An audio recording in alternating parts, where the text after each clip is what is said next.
Welcome to part 9 of my pickups for 10-18-15. We're talking about Megadeth's Euthanasia. For the bonus tracks, we have Crown of Worms, Holy Wars, The Punishment Due Live, Symphony of Destruction Live. I think all those songs are live except for Crown of Worms. But you have, and Sweating Bullets for the last track.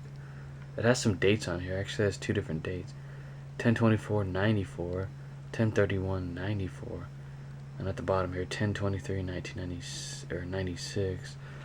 This actually sounds better than the remaster put out in 2003 or 4. So that's why I got it, and it was cheap when compared to what people want for it here in the States. So ended up with two different copies of Death's Leprosy. This is a heavy metal band that were really popular in the late 80s and went into the 90s as well.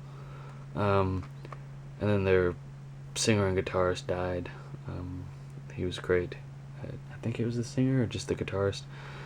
But there's very subtle differences in the print quality here. One was a little bit darker, one's a little bit lighter in certain areas. But all in all, it's the same pressing. It's the, put this one away, under one flag pressing. CD flag 24 for the catalog number. But that's made in France. Where's this one made? Yeah, they're both made in France. But great heavy metal record here. Originally released in 1988. There is a 2015 reissue that sounds like complete shit, so I didn't get it. I had originally ordered it and canceled that order. Thankfully, they go through really quick. So this is Copyright Theory Music, but it's actually on Combat Records in the States, or it was. So that kind of drew me to it. I was looking at just heavy metal albums, different albums. I forget exactly when I was looking at, but this popped up and I listened to it and said, man, that sounds really good. It's mixed by Scott Burns. So it just sounds great. The first track is just blistering. After a while though, I've stopped listening to it. It's a little much. I mean, especially if you're not in the mood all the time. But definitely worth picking up if you can find an original CD copy, cassette, or vinyl LP. I wouldn't recommend the 2015 reissue put out by Repulse Records or Relapse Records. It's no good. This has been off and on my list for a little while. My friend had a red LP of this and a poster. Almost bought the record, but it's like $60 to $70. I thought, well, I'm done paying that price for something, especially when it's new. I mean, the cover's cool and the music's really good. It's in the vein of like Metallica and a whole bunch of other influences you can hear on there of past, 80s thrash bands. But these guys are relatively new, or have been active since 2006 or something, or 5, I guess. But it looks like something that was released back then with the pictures on the back and just the name Slaughterlord, Deadly Assault. This is put out on Heavy Artillery Records. I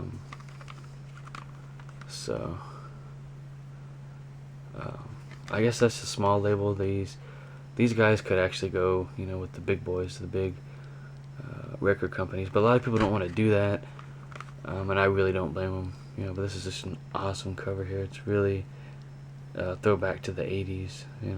Big-breasted woman in a swamp, being about to be devoured by zombies. It's just too cool. I think there's more artwork inside. Maybe if I can find the record for a good price, I will, or just pick up a poster. But here's the inside there. It's got blood on the, and then there's just band pictures in there, really, with friends and whatnot. So it's very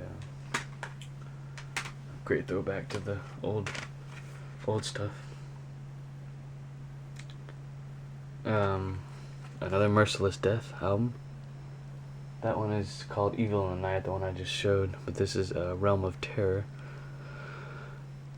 Great record. It's a little slower, a little sludgier, heavier, not quite as fast, in my eyes, or to me.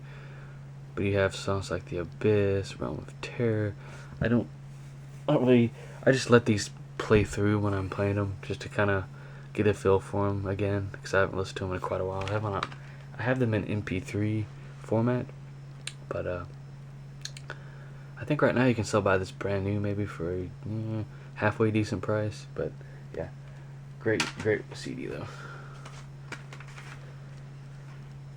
The trouble with some of these is they have not been reissued on anything, not even put out in MP3 format.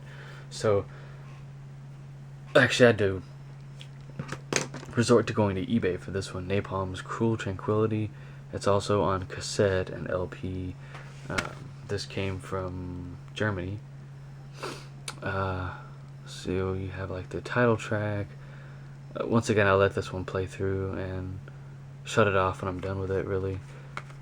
But great cover here. It's a man, long hair and scraggly clothes, and like a foreign prison or something with roaches going into that grate there, and they're coming out of his water pail there too, or food pail, whatever it is. These, smaller record labels or ones that have the money to, acquire the rights and the master tapes, these really need to wake up and reissue some of this stuff. This is originally released in 1989. I think it was just, one press in the U.S. and one for Germany and other countries, and that was it. So I paid a pretty hefty price for this, I think. But it's well worth it, I think. So I'm not complaining.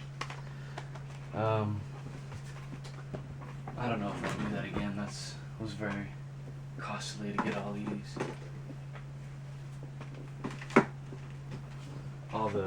All the thrash stuff, that was quite expensive to me. Here's Soundgarden's Super Unknown on colored orange vinyl. Features the bonus track She Likes Surprises, available on available on LP only. That's not necessarily true now. It's actually on, at the time that was true, but now you can get it on the 20th anniversary edition of the CD and maybe the record.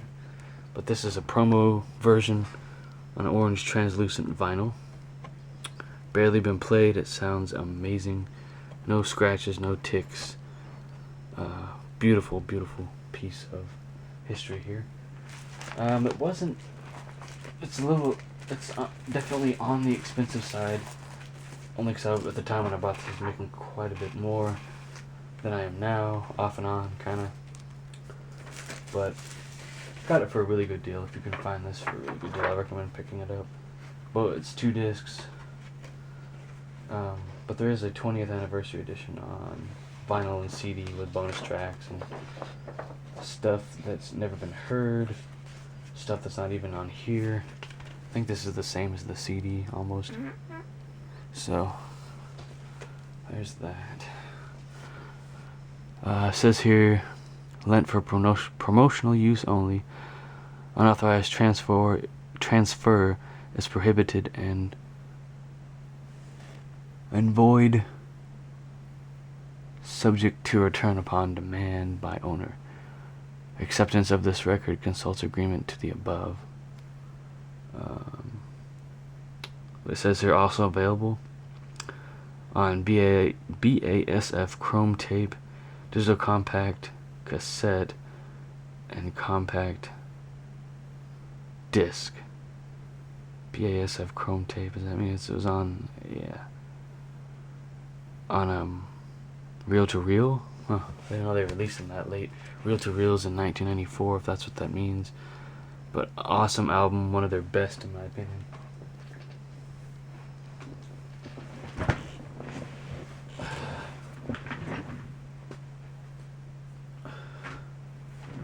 Alright, getting into the jazz. I'll have to cut to another part here.